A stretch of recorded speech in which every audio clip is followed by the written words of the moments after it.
Hello. So this week's topic is best trips we've ever had.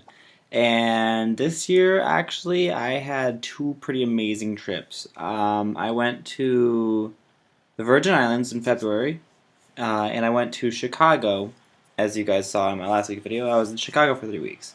So for my trip in the Virgin Islands, I really like it was incredibly calming, but it also I got to be really really active, which is something that I really enjoy. I'm a big outdoors person, um, and it was just really cool. We got to see like all these animals.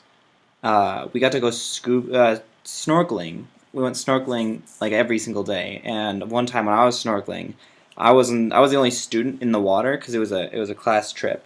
So I was the only student in the water, and I was a little bit away from the boat near near a rocky like cliff where I was snorkeling. And I looked just to my left a little bit, and I see this, and I don't know what kind of shark it was. The people were saying it was probably a nurse shark, but I saw a shark like the size of me just swimming along near the cliff. And I can tell you this, I've never swam faster in my life. That was pretty terrifying because I was, the only person in the water in that general vicinity. Um, that was cool. And on during that same snorkeling trip right there, not like during the same day at the same place, I swam with a green sea turtle, which was really really cool. They just kind of float in the water, just float around. They don't really care if you're there or not. Um, and I also on because we were swimming back to the dock instead of taking the boat back to the dock. I was with two of my teachers, and I was wearing some shiny stuff like a necklace, my bone necklace that had the gemstone in it. I was wearing that, and I was wearing my GoPro around my neck. So we're just swimming along, and like a 4 foot long great barracuda decided to just like swim up right to like close to my face, like about a foot away. It was that just kind of like threw me off so much that I was like, okay, I'm gonna take the boat back. So I hitched a ride on the next boat that swam by that came by. Uh, so this week, this or sorry, the past 3 weeks, I was in Chicago doing a civic leadership program at Northwestern. We were at the downtown Loop campus, but it was really, really, really cool because every other weekday we would go to a different part of Chicago and do like community service. The first day my group went to my class went to a place called Humboldt Park, and we went around and we surveyed people asking, what do you enjoy about Humboldt Park? Like what are its strengths, what are its weaknesses, what can be done to improve it, and what would you like to see made even better. And so that was a really really cool experience because we got to also go into the Chicago Association House, um, which is like this organization that does tons of stuff. They they have like a second English as a second language school. They have classes for teen parents to get their GEDs. They do like STD and HIV testing for free. They help people get prepared for court cases for free, unless it's for a DUI, in which case you have to pay. Because if you can get drunk and drive, you can pay yourself. You can pay for classes to help yourself. Is what their philosophy is. Um, they also do help with domestic violence situations, which was really really cool. And they do like 100 other things. You should all just go check it out for yourselves because it's a really really cool organization.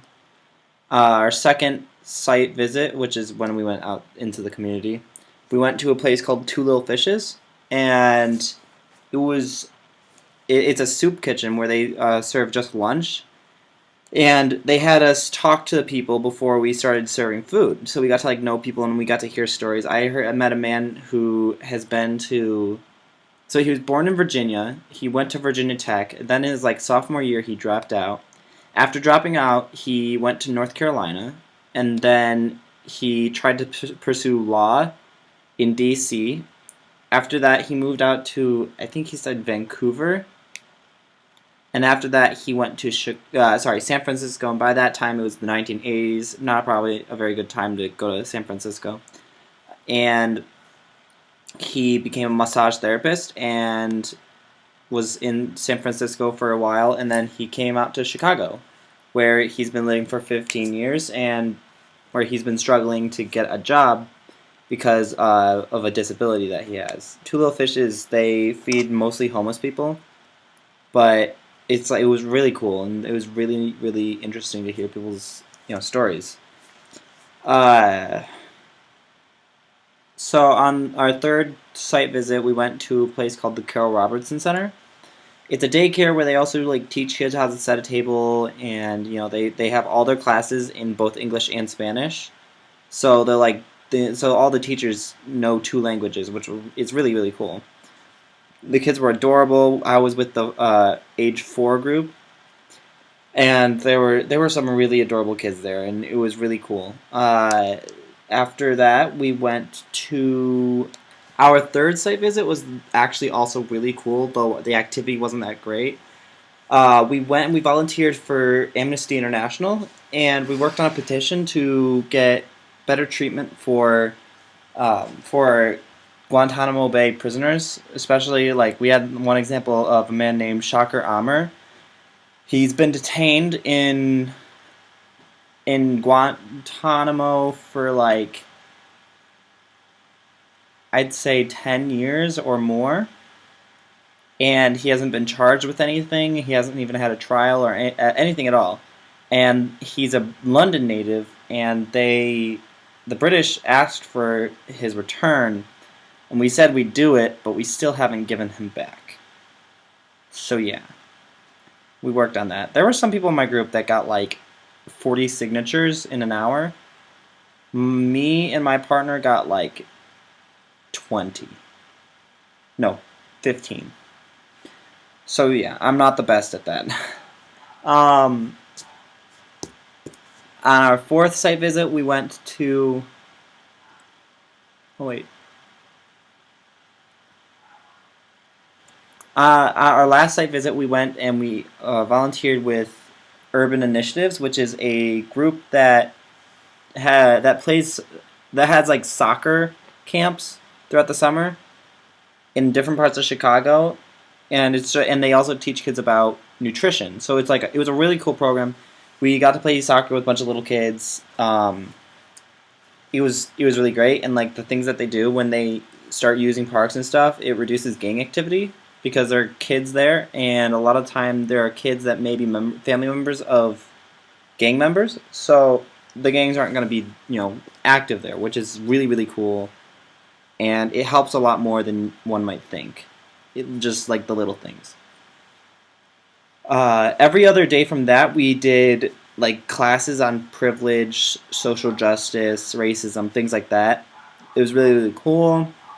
I was in like the oldest class, and it was an amazing experience. The program is called CLI, so if any of you are interested, you can sign up and go there during the summer. Even if you live in like a totally different country, like there were several students from Asia there. There was a kid that we knew from Lebanon. He was in my class, and it was an amazing experience. I would do it again, but I'm not going to be able to next year because I'm going to be going into college next year. So as much as I would love to do it again, and I would suggest it for absolutely anybody, I can't. So if any of you are interested, really do it because it's so amazing. It's the Civic Leadership Institute, which is part of the Center for Talent Development program at Northwestern University in Chicago. So that's all we have for this week. I hope you guys enjoyed the videos from David, Jeff, and Kevin. And we will see you next week. Bye.